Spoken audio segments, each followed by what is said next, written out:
Hello students, welcome to Infinity Edu Point. आज के class में हम पढ़ेंगे total internal reflection. Total internal reflection क्या होता है, इसको समझने से पहले हम बात करेंगे रिफ्रैक्शन की। रिफ्रैक्शन में जो हमने पढ़ा था, जो डिस्कस किया था, उसकी चर्चा यहाँ करेंगे और समझेंगे। हमने पढ़ा था कि जब लाइट रेज किसी डेंसर मीडियम से रेयरर मीडियम में जाती है तो उसके पाथ में डेविएशन होता है और वो नॉर्मल से दूर भागती है, नॉर्मल से दूर जाती है। ओके।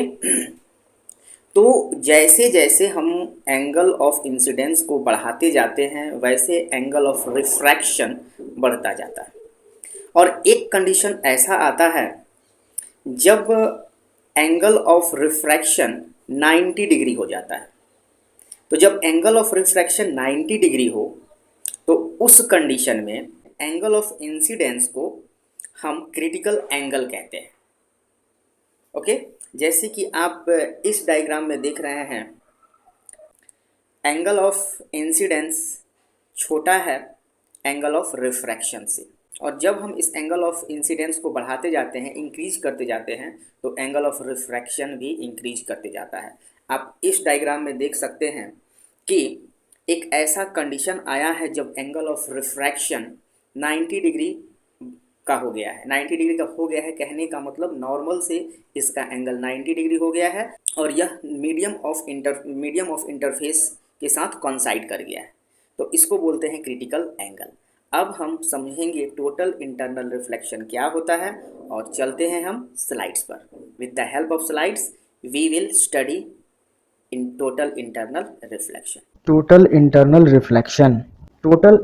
रिफ्लेक्शन के बारे में कहा, when light travels from a denser medium to rarer medium under certain conditions, light is totally reflected back at the interface into the denser medium. This phenomenon is called total internal reflection.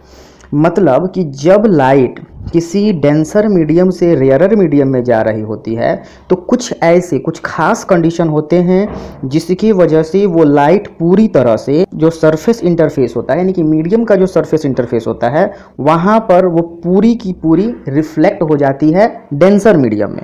और इसी phenomenon को, इसी प्रक्रिया को, इसी घटना को हम टोटल इंटरनल रिफ्लेक्शन कहते हैं, यानी कि पूर्ण आंतरिक परावर्तन कहते हैं। इस डायग्राम में आप देख रहे हैं कि हमने दो मीडियम ले रखा है, दो मीडियम लिया है, पहला एयर और दूसरा वाटर।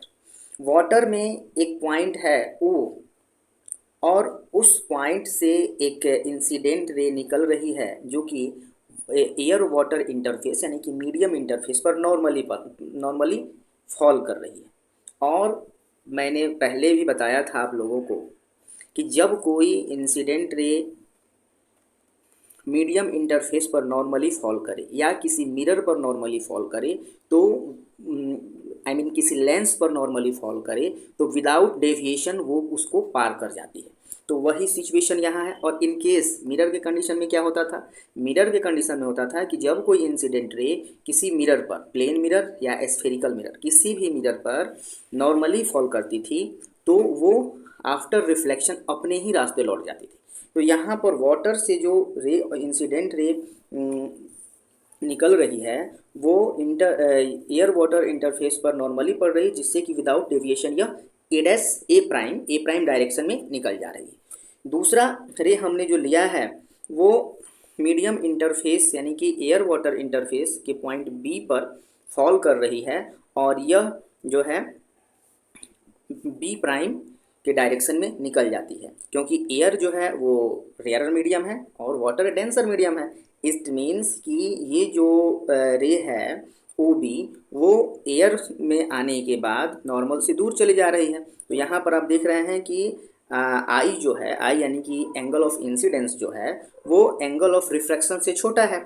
और जैसे जैसे आई बढ़ते जा रहा है, यानी कि इस तीसरे कंडीशन को आप देखिए, ये रे है ओसी रे जो है इसका इंसिडेंट एंगल और बढ़ा, तो अब क्या हुआ कि यह इंसिडेंस रे इतना बढ़ चुका है, यानी कि बी से सी तक जाते जाते इंसिडेंट रे इतना बढ़ चुका है कि यह अब रिफ्लेक्टेड रे जो है वो इस एयर और वाटर इंटरफेस के को कोइंसाइड कर जा रहा है। तो यहाँ आप देख रहे हैं कि ये जो ओसी रे है, ओसी इंसिडेंट रे है, वो एयर और वाटर इंटरफेस को कोइंसाइड कर जाती है, यानी कि यह जो एंगल बना नॉर्मल के साथ जो एंगल बना वो अब 90 डिग्री का हो चुका है रिफ्रैक्टेड रे।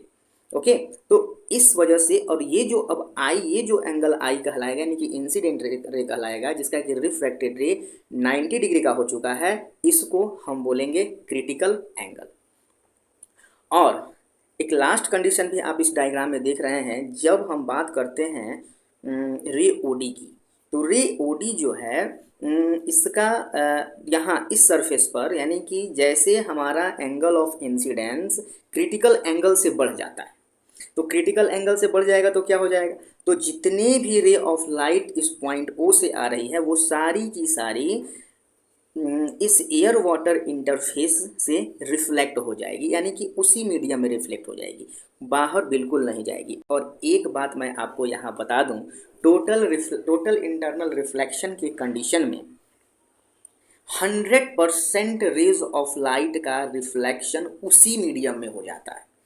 In the case of mirror से जब हम लोग रिफ्लेक्शन पढ़ रहे होते हैं तो उसमें 100% रेज का रिफ्लेक्शन नहीं होता है, बल्कि कुछ रेज ऑफ लाइट का एब्जॉर्प्शन भी हो जाता है मिरर से। तो यहाँ क्या होता है, टोटल इंटरनल रिफ्लेक्शन में 100% रेज ऑफ लाइट का रिफ्लेक्शन उस मीडियम में ही हो जाता है, यानी कि यहाँ एयर वाटर इंटरफेस जो आपको दिखाई दे रहा है, इस सरफेस, इस इंटरफेस को कोई भी रे ऑफ लाइट पार नहीं करती है और सभी की सभी लाइट नीचे की तरफ रिफ्लेक्ट कर जाती है। और तो इसी कंडीशन को हम कहते हैं टोटल इंटरनल रिफ्लेक्शन। ओके, तो हमने क्या पढ़ा, हमने पढ़ा कि जब डेंसर मीडियम से कोई ray of light rarer medium में जाती है तो उसका इंसिडेंट रे का वैल्यू क्रिटिकल एंगल के वैल्यू से बढ़ जाए, ज़्यादा हो जाए, तो उस कंडीशन में जो फिनोमेना होती है उस फिनोमेना को हम टोटल इंटरनल रिफ्लेक्शन कहते हैं। ओके, हमेशा याद रखें, टोटल इंटरनल रिफ्लेक्शन हमेशा और हमेशा डेंसर टू रेयरर मीडियम में ही देखा जाता है, यानी कि लाइट को टोटल इंटरनल रिफ्लेक्शन के कंडीशन में लाइट को डेंसर मीडियम से रेयरर मीडियम में जाना चाहिए। टोटल इंटरनल रिफ्लेक्शन को हम इस तरह से डिफाइन करते हैं, the phenomenon of reflection of light when the light travelling in a denser medium strikes the interface separating the denser medium and the rarer medium at an angle greater than the critical angle is called total internal reflection। जैसा कि मैंने पहले भी बताया, total internal reflection में light का 100% reflection होता है, यानी कि जितनी भी रेज ऑफ लाइट होती हैं वो मीडियम इंटरफेस से स्ट्राइक करने के बाद पूरी की पूरी 100% rays of light denser medium में ही रिफ्लेक्ट हो जाती हैं, उसको हम टोटल इंटरनल रिफ्लेक्शन कहते हैं। तो आप यहाँ देखें, इसको हम कैसे समझेंगे, तो टोटल इंटरनल रिफ्लेक्शन यानी कि टोटल लाइट के रिफ्लेक्शन की वह घटना जिसमें डेंसर मीडियम में ट्रेवल करने वाली लाइट रेज जब क्रिटिकल एंगल से ज़्यादा एंगल से जब मीडियम इंटरफेस, यानी कि वह इंटरफेस जो डेंसर मीडियम और रेयरर मीडियम को सेपरेट करता है, उससे टकराती है, तो उसका पूरा का पूरा रिफ्लेक्शन हो जाता है, यानी कि 100% लाइट ऑफ रेज का रिफ्लेक्शन हो जाता है, और इसी घटना को हम टोटल इंटरनल रिफ्लेक्शन कहते हैं। Now we will talk about conditions for total internal reflection. अगर हम टोटल इंटरनल रिफ्लेक्शन के कंडीशंस की बात करें तो दो कंडीशंस होते हैं। First condition, light must travel from denser medium to a rarer medium, मतलब लाइट हमेशा डेंसर मीडियम से रेयरर मीडियम में ट्रेवल करनी चाहिए। Second condition, the angle of incidence in the denser medium must be greater than the critical angle for the two media in contact, मतलब denser medium में angle of incidence critical angle से ज़्यादा होनी चाहिए। Total internal reflection nature में होता है तो इसको हम कहाँ कहाँ देखते हैं, किन किन कंडीशन में देखते हैं। तो कुछ कॉमन कंडीशंस हैं, कुछ एप्लीकेशंस हैं इसके, और वो ये हैं: brilliance of diamonds, mileage, total reflecting glass prism और ऑप्टिकल फाइबर।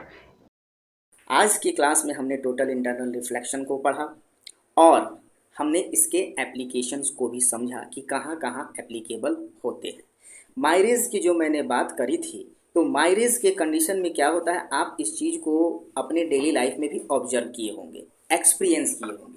आप अगर किसी हाईवे से गुजर रहे होते हैं दोपहर के समय में और गर्मियों के टाइम में, तो उस समय आपको हाईवे पर कुछ जगह आगे लगता है जैसे कि रोड गीला है, वहाँ पर पानी गिरा हुआ है, और जब आप उस जगह पर जाते हो तो देखते हो वहाँ कोई भी वाटर नहीं है। This is mileage.